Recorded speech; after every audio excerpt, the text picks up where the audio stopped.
Welcome to the next episode of On Call with Dr. Jason Golbin. I am so excited to be joined by an amazing guest today, Dr. Sandeep Anantha, who is our system director, newly hired, newly minted system director of Robotic Surgical Oncology, which is quite a title. Welcome to the team. Welcome to the podcast. Thank you, Dr. Golbin. This is an honor for the invitation to be part of this. Oh, we're happy to have you. All right, so let's start at the beginning. Before we get to your awesome title, we'll talk about robotics. There's so many things I'm curious about. First, tell me how you got into medicine. You know, what got you to Catholic Health? It's a great, interesting story. This takes me back to my high school days when I was with my dad back in India. He's doctor? He's not actually. Yeah. He wanted to be a doctor. Okay. And he instilled his dream into my childhood. And we're three generational jewelers back in India. Oh, wow. So big business. Big business. I would like to be on the jewelry side. Can you give me a Rolex? That's exactly what my dad said. Right. My mom wanted me in the jewelry side, but my dad was pretty much instilling the dreams of being a doctor. Right. Well, then I tried business when I was in high school during the summer internship programs with my dad. I liked the concept of it, but I didn't like the entire dealings of the business thing. And then I wanted to get into medicine. I was always a science lover. And then I get into medicine and did my medical school through a completely honor roll. Graduated medical school as a top student, graduating student for my class. How many people in that class? 100. That's pretty awesome. 100 kids. Okay. 100 kids. And during my final year is when I decided, you know what? My calling's in surgery. I can't do anything but surgery. And I had a dream to come to the U.S. to learn the Western medicine, to be part of innovation and growth. Okay. And I came to the U.S. for surgical residency, did it in New York. I graduated being the clinical research recipient award from my residency. Wow. Did you take a year? Sometimes I know in general surgery we take a year or two of research. Did you take that protected time? For the field of surgical oncology and hepatobiliary, it is quite demanding to do a year or two of research. I said to myself, you know what? I'm an foreign medical grad. I repeated 1 year as a prelim resident. Right. So I'm going to use that repeat year as my research year. So I did a clinical year as a year of residency. I punched out 25 papers in 1 year. Really? Posters, papers, presentations. Wow. What's the trick? When did you sleep? It's nights and weekends. Yeah, you're right. Nights and weekends, and Because you were still working. yes. Wow. Still working as a second year resident. That's really, really impressive. It's a supporting wife that's at home that lets you do what you need to do. I love it. And find a partner at work who can collaborate with your research. Anyways, long story short, I finished my residency there. I matched into a hepatobiliary and pancreatic surgery in Michigan State, which is now part of Henry Ford Hospitals. That's where I learned liver and pancreas surgery. How many hepatobiliary spots are there in the nation every year? When I applied, now it's actually expanded, almost doubled or tripled now, because the number of programs have multiplied. When I applied, there were probably 30 to 50 spots in the entire nation. The best of the best. I get the theme. Okay, keep going.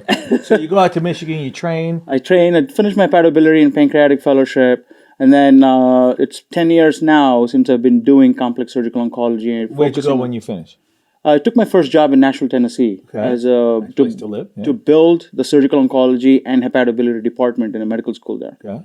I did that for 3 years, and I got tapped back into New York with Northwell to build the program in Queens, where they were lacking surgical oncology services there. So now, before I left Northwell to come to Catholic Health, I was a director of surgical oncology there, focusing my efforts in the Queens Cancer Center.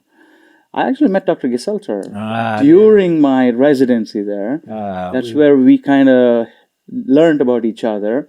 Then he made the transition to Catholic Health while I was an intern. Oh, you were still. Oh, so you crossed. We crossed paths there. I was his medical student. Wow. In 1998, he tortured me, third-year medical student on the anatomy of the... Right. Oh, my God. Amazing torture, right? But yes. Oh, that's crazy. Okay.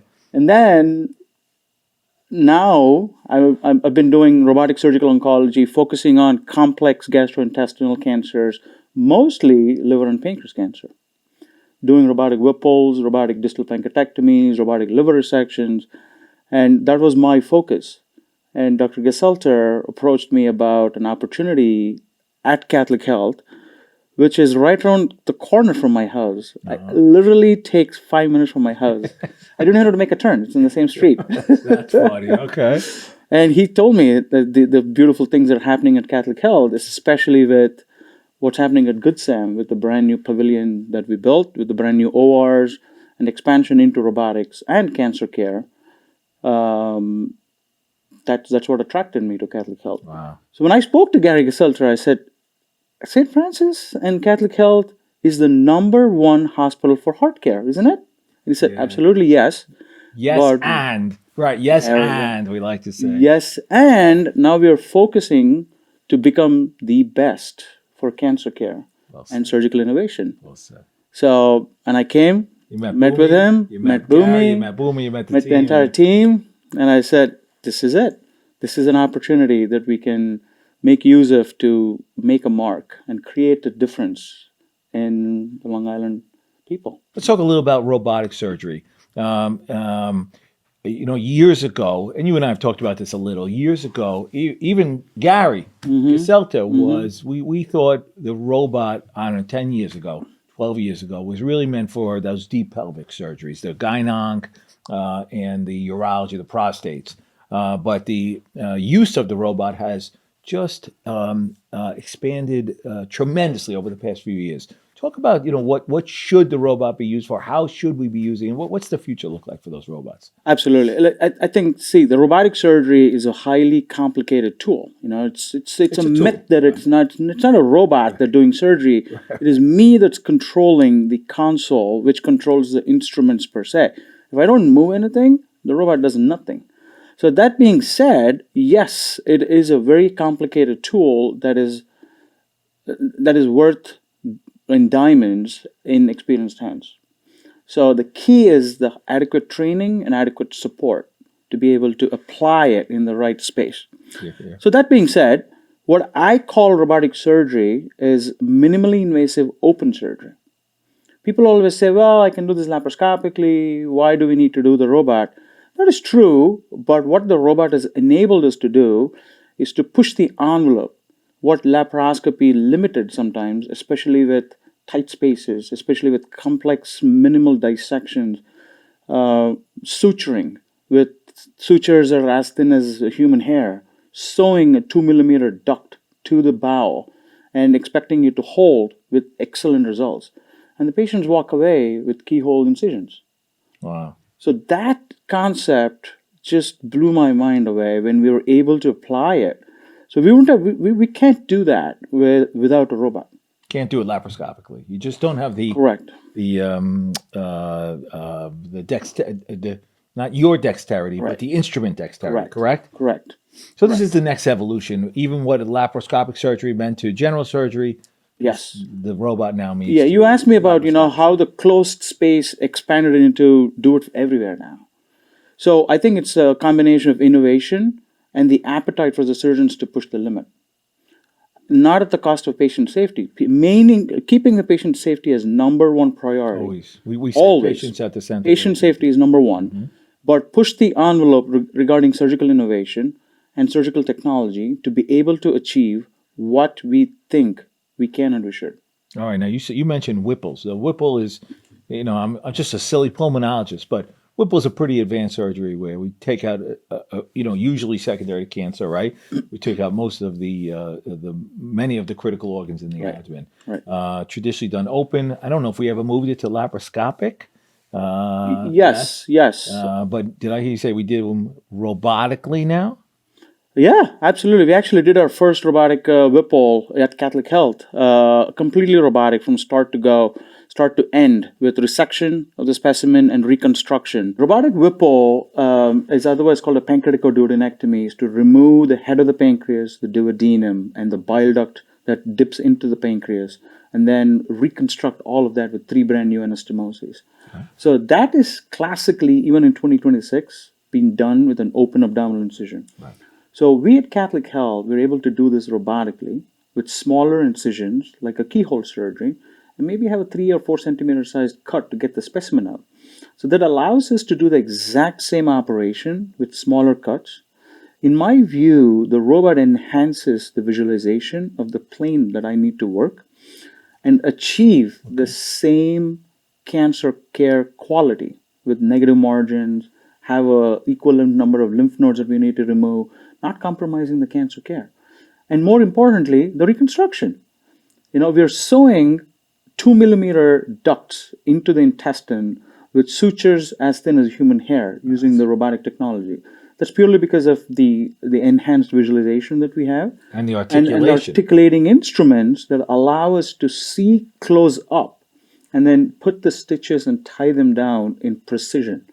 So that has changed completely now. But again, it's such a complex operation. I call it being done in the high prime real estate of the abdomen, where all critical It's a structures, great term. Yeah.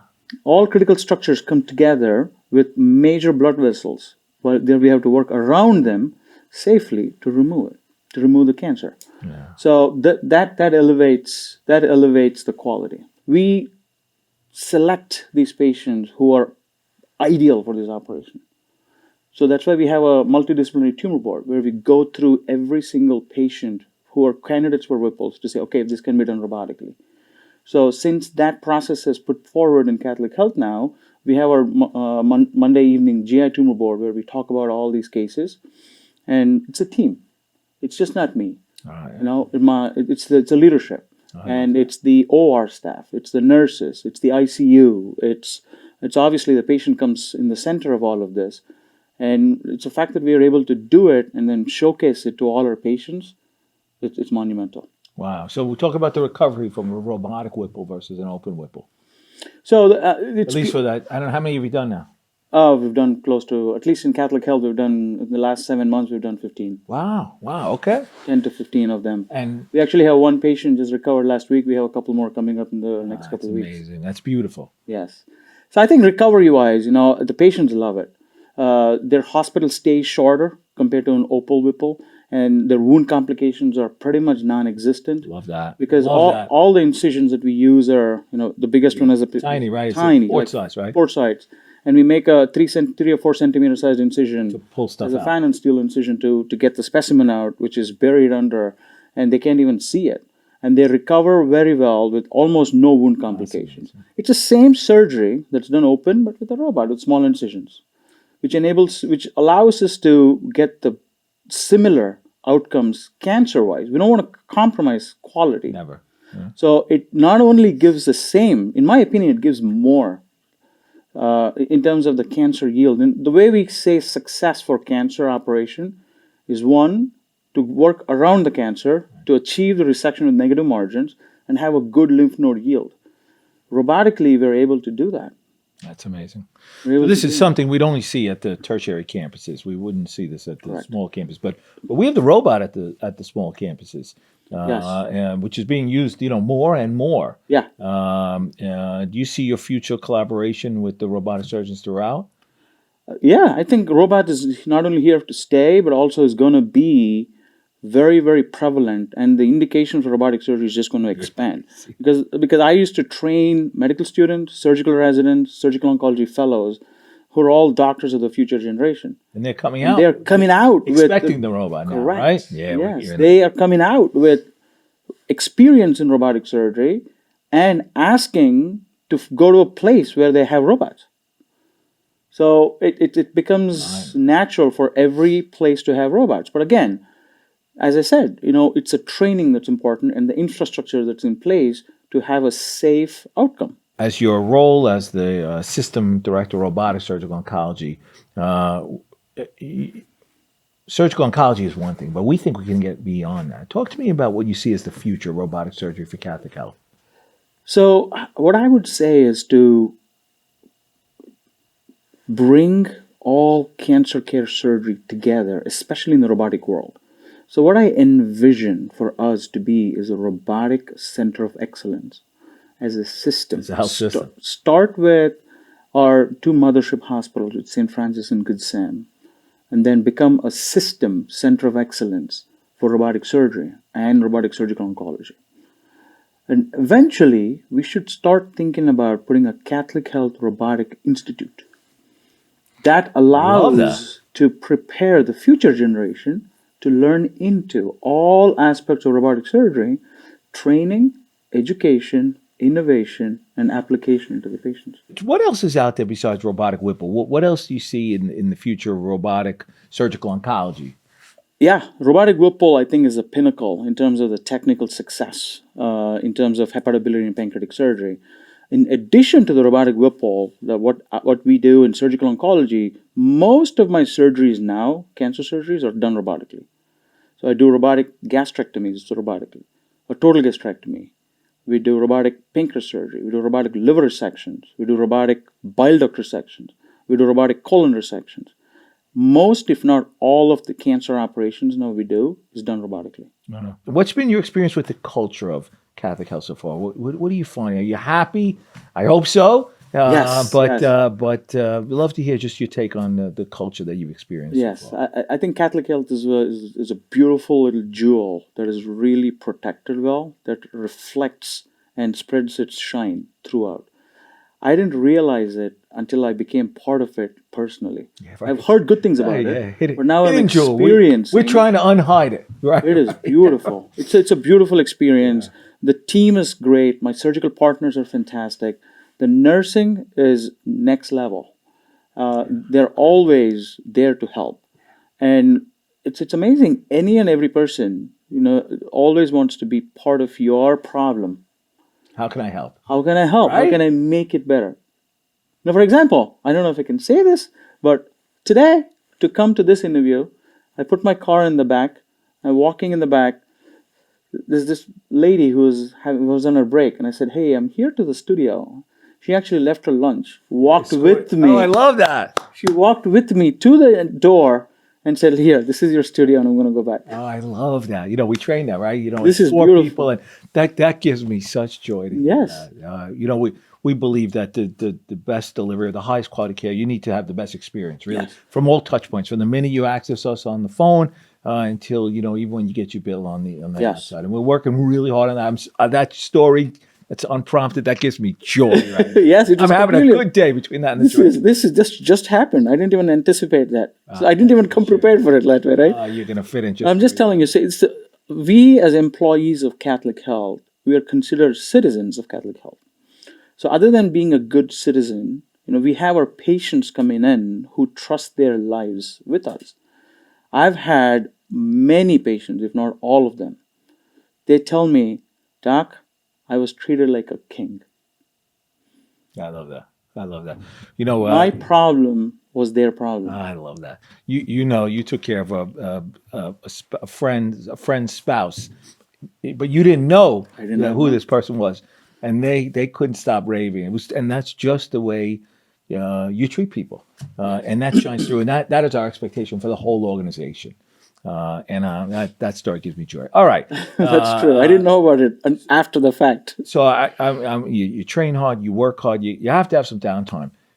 Married, kids? Yeah, I'm married to my high school sweetheart. Oh wow, Yep, she came here with you. she came here with me. She followed my dream to Trusted make her you. a dream. Yes, I love that. Okay. She's an architect by profession. Okay. We have a 12-year-old daughter. She is in What's that, seventh grade now. grade? And she's aspiring to be one little beautiful young woman. I was going to say 12 already. 12 girl probably is already like an 18-year-old, Yep. That's She's already beautiful. having dreams of Future doctor? wanting to be. She's not sure yet. She's being drawn to be an attorney. She likes debates. She likes She's to 12, prove her 12-year-old point. So she kind of sees herself being on the attorney side. Yeah. So I said, listen, whatever you want to Whatever do, you want to do. Right? do whatever you want. Oh, Be the that's best. beautiful. I love You got to that. be the best. Doesn't matter what you do. You got to be the best. I love that. So What do you think and you we got have a that daughter. drive? You think you got that from your parents? Yes. Yes. My mom and dad, my dad, as I said, is a jeweler. My mom's a homemaker. So they put their dreams in me and they've supported me throughout. I was going to say, they must be So- so proud, right? Even though you're not a jeweler, Yes. they must be really proud. Yes. Yes. My mom still said, "Oh, you should have been here. There's no reason for you to leave a family business." But she sees that I make a difference in other people's lives. I love So she tears up every time I tell a story. So she feels very, very proud. So my dad is living, he tells me he's living the dream because he wanted to be a doctor and he could not. So that gives me immense joy and pride to take his dream forward. I love it. I just love that. My parents are retired New York City school teachers. I don't think they ever wanted to be doctors, but I can't remember wanting to be anything else. But what he used to whisper in my ear was cosmetic dermatologist on Fifth Avenue. Cosmetic dermatologist. Sometimes I say, I wish I was a cosmetic dermatologist on Fifth Avenue. It's not a bad gig. But no, I tease. I'm very, very happy. Okay. I know you're a busy guy. We got to get you back to practice. So as you look at the future generation coming up, and you know we're building residents everywhere, right? Yeah. We are just expanding between St. Catherine's and St. Joseph's as our base, with Good Sam as our academic home. We're 100 plus new residents, probably more. We have a new surgical residency. We're standing up orthopedics, internal medicine, maybe urology, maybe anesthesia. I don't know. We'll see. What sort of advice would you give to the young student, college kid who wants to be a medical student who wants to be a doctor, a resident, or a resident? Open book, what you've learned. First thing, if the students ask me, would I do this all over again? Absolutely. So that itself should tell you that there's no doubt in my mind that the decisions that we've taken to be doctors, to be surgeons, to be robotic surgeons, caring for the complex cancer patients is an absolutely right one. It's a calling, right? So what I tell for the future generation is healthcare is bright. Healthcare is evolving. Healthcare is challenging. So it will push you to the next limit. And there is always room for innovation. Especially in surgical oncology and robotic surgery, I think it's a stepping stone to a window into the future.